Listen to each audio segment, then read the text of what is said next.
A very good morning and welcome to our Rugby World Cup update, brought to you live from England. Today we're in the town of Rugby, the birthplace of the game. Our ABSA red bus, ABSA, a member of Barclays, is parked inside of the fan zone. It's been rather wet, so I'm glad that we're inside. Let's hope that the weather holds out, because I've got the Rugby Borough Councillor who I'm going to be chatting to in just a short while on this Rugby World Cup update. So it's great to be in your company. A very good morning to you. It's a big match today. I know that many people, they ran back into the house to change their t-shirts to make sure that they weren't wearing a shirt and a suit, and rather wearing their Springbok shirt, because today the Springboks take on the USA Eagles in London in their final Pool B match. If they win, they go to the top of the pool, and then they will play the second place to that team that ends in second place in Pool A. We'll chat a little bit more about that later on as we take a closer look at Pool A and Pool B and what some of the permutations are. But first, let's check in with our camp correspondent, Simon Burke. The Springboks finished preparations for their final Pool B match against the USA.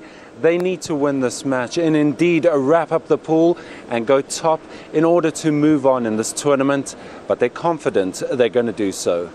I think we've got to improve in all areas of the game. Don't look so much to last week and what's coming. Only thing is tomorrow. Big challenge ahead of us. Big test match that we need to win. Focus on our processes to get to that win. Obviously, I thought we played quite well over the last 2 weekends. Pretty simple plan which we executed quite well, I believe. Any game it's very vital, but especially tomorrow. Pretty much the same starting team that played the last 2 games, so we're expecting anything, but it's massively important. If we don't get that start, we just have to adapt to that. We've been under pressure, like I said last week. There was a stage in the Scotland game where things didn't go away. The guys pulled through that, so whatever happens tomorrow, the guys have to be up for it. If the bench has to come on and win the game for us, they have to do that. So. At the end of it, all 23 guys has to be mentally up for it. Whether it goes well from the first minute or the 81st minute doesn't matter for us, but obviously we'd love to be in a more comfortable position going to half-time. And as the tournament has progressed into the latter stages and indeed moved to London, so interest has peaked. The Springboks trained in front of a packed media gallery, including the SABC. I'm Simon Burke, bringing you the latest from the Springbok camp. And the match will kick off at 6:15 South African time. However, from 5 o'clock, you can watch the build-up live on SABC2. On that note, let's get you up to speed with some other Rugby World Cup tournament news. Australian flanker and vice-captain Michael Hooper has been ruled out of the Pool A decider against Wales after being handed a 1-week ban for charging into a ruck shoulder first during last weekend's 33-13 Rugby World Cup victory over England. Hooper pleaded guilty to a charge of foul play, and a 2-week ban was reduced to just 1 because of early admission. Now, the Aussies have also injury worries, but the Welsh, well, they've got ghosts to worry about, and ghosts in their hotel. The Tudor wing of the Oatlands, where they're staying, which is a 19th century hotel, is said to be haunted. The Welsh flanker James King says that 2 of his teammates, Faletau and Ladiet, have done their research, and they said that they saw a couple of ghosts the other week, although he hasn't. All right, I'm sure many of them are losing sleep over that top of a Pool A clash that will be taking place on Saturday. It is Wales up against Australia, and something that's going to have an impact for who South Africa will take on in the quarterfinals. We'll get into that in a short while. Do stay with us. We'll be back after the break. Do you want to just...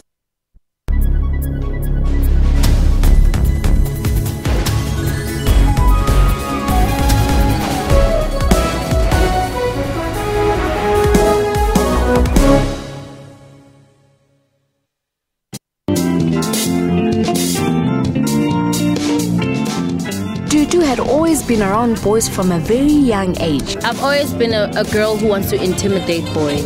I want to do things that men can do. With education, it was the key. It was the first thing that I needed to do. I got an opportunity to go work overseas. Kim Burrell as well, where she trained me on my vocal exercises and whatever. And I thought, this is your passion and this is what you need to do. Join me, Pule Mulebati, on your show about those who take on and conquer life's challenges every Saturday at 5:30. Town of Rugby, we're in the fan zone, which is expected to be a hub of activity later as viewers watch with bated breath what happens in the Pool B clash between South Africa up against the USA Eagles. What's also going to be a visitor to this fan zone is the Webelis Cup, and we're looking very, very forward to that. Let's get you up to speed with what happened in the Rugby World Cup yesterday. 2 results out there. Fiji and Canada, well, they've wrapped up their Rugby World Cup campaigns. Canada, although not winning a single match, they'll end at the bottom of Pool B. They do end the tournament with 2 bonus points. Fiji finally secured a win, 47-15 over Uruguay.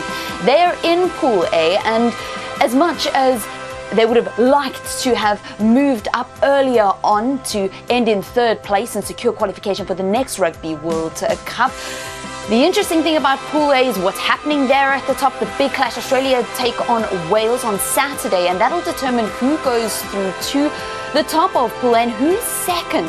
And South Africa will be hoping to end at the top of Pool B, and they'll be able to do that with victory today over the USA, and then that would make sure that they play against the 2nd place in Pool A. So these are your fixtures for today. South Africa up against the USA. You can watch it. Kickoff is at 5:45 South African time, but you don't want to miss the build-up. We've got expert analysis on SABC too, and you can watch that from 5 o'clock in South Africa.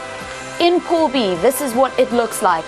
All 3 of those teams are still in it. South Africa, Scotland and Japan. Japan, however, do need a little bit of a favour from Samoa, but Scotland need victory and South Africa just need victory. Now, you may say maybe they need a bonus point victory to ensure that they end at the top of Pool B, but how it works is that if 2 teams end on the exact amount of points, then the outcome of the match between those 2 teams is the team that will go through at the top. So South Africa obviously beats Scotland. So even if Scotland do get a bonus point victory and South Africa just get a win, they both end on 15 points, but South Africa would be at the top of Pool B because the first criteria looks at what is the outcome of the matchup between those top 2 teams. All right, lots of excitement. We can't wait. The Springboks up against the USA Eagles. It's going to be a brilliant match, and that's all taking place at the Queen Elizabeth Olympic Park. Yeah, where Usain Bolt and Mo Farah, Jessica Ennis-Hill all lit up that stage during the Olympics in 2012. And today it is rugby that takes a full focus. I hope you like our studio. It's very nice. It certainly gets a lot of people talking, does our ABSA Red Bus. ABSA, a member of Barclays. And we were inside the fan zone, and a couple of nights ago there was a presentation, a very, very interesting presentation, which was called Flying Balls, and was all about the engineering and all about the science of the rugby ball. I sat down and chatted to a doctor of engineering. He's a lecturer at Cambridge University, Dr. Hugh Hunt, and understood a little bit better about what it means to spin a ball and just why it's so important in not only rugby, but in any sport. If the ball is spinning, then you know which way it's going to land. And if a ball is spinning the top spin, it's going to, when it lands on the ground, it's going to push itself away. But if it's spinning the backspin, chances are it will come up nicely and you'll be able to catch it. How much spin is enough? Well, it depends on whether you're aiming for one of your players to catch the ball. You don't want to be spinning too much, because it's harder to catch the ball. Depends on whether you want it to bounce nicely. But if you're doing a pass and you've got to get spin about this axis, you've got to get it spinning a lot so that it stays pointing accurately to your teammate. And yeah, as much spin as you can give it, but of course if you put all your energy into the spin, you're not putting enough energy into the pass itself. So there's a bit of a trade-off. When there's wind, it's all the more important to put good spin on the ball, because it means the wind can move around and the ball is stabilised. If the ball is slippery, it's quite hard to get the spin on.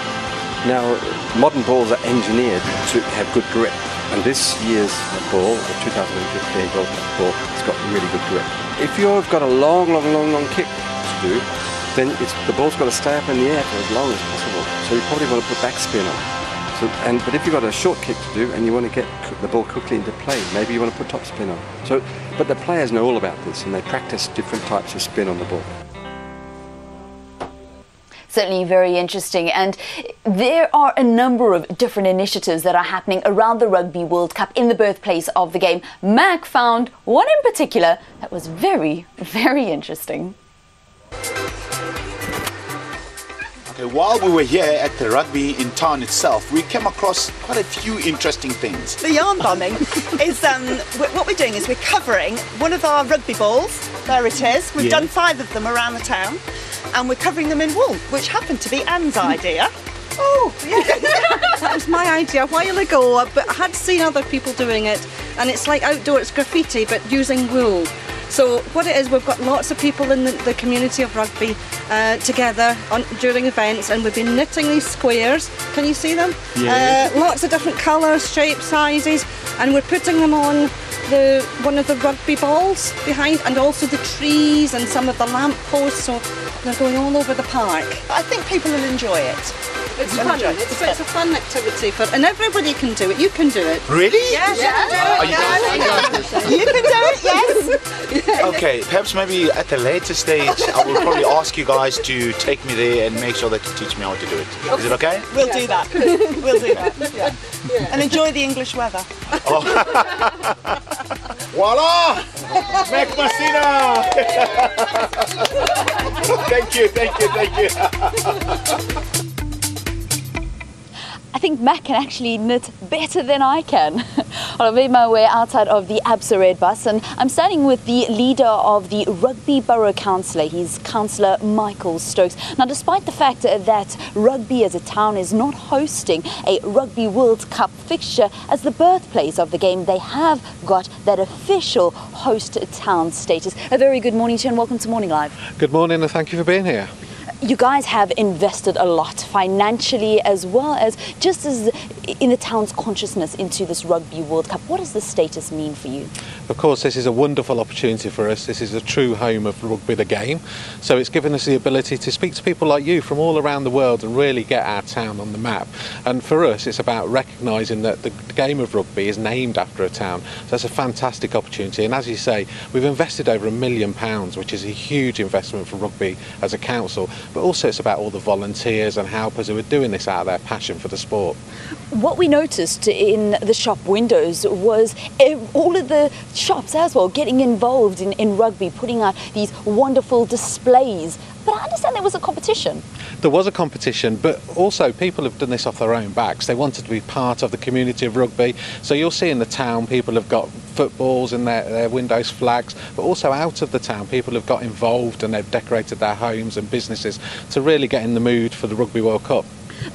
It's also taken a little bit of creativity to organise all of your events around the Rugby World Cup because you guys don't actually have a fixture that you're hosting here. How have you gone about doing that? Yeah, and as you quite rightly pointed out, we've got a unique status, whereas most host towns will be just using their fan zone 1 or 2 matches. We're doing the whole 7 weeks and broadcasting most games. So it's been a real challenge, but we've got a whole package and we're doing it alongside a rugby festival. So you can come here and watch games, but you can come here as a family and take part in events, watch shows, see ballets and bands. So it really has been a festival of culture for the last 7 weeks, and we'll keep that going until the end of the Rugby World Cup. Obviously, it's easy when people are in England for the Rugby World Cup. How do you foresee it going once the Rugby World Cup has left England? Yeah, well, our investment was really just that. It was an investment in our heritage. This is a springboard into us getting more recognition globally, and we'll build on that to make sure we keep bringing the tourists back all the time, year on year, to really come and visit the home of the game. And anything we can do to encourage that and encourage more businesses really will benefit rugby as a borough. Great, thank you very much. And I know you guys have had a 200% increase in the amount of visitors here to rugby. Thank you very much. That's Councillor Michael Stokes. That's how we conclude this Rugby World Cup update that we brought to you live from the town of Rugby, the birthplace of the game. We're going to be back here from 5 o'clock. You can join myself and Mac Messina on SABC 2. Until then, goodbye.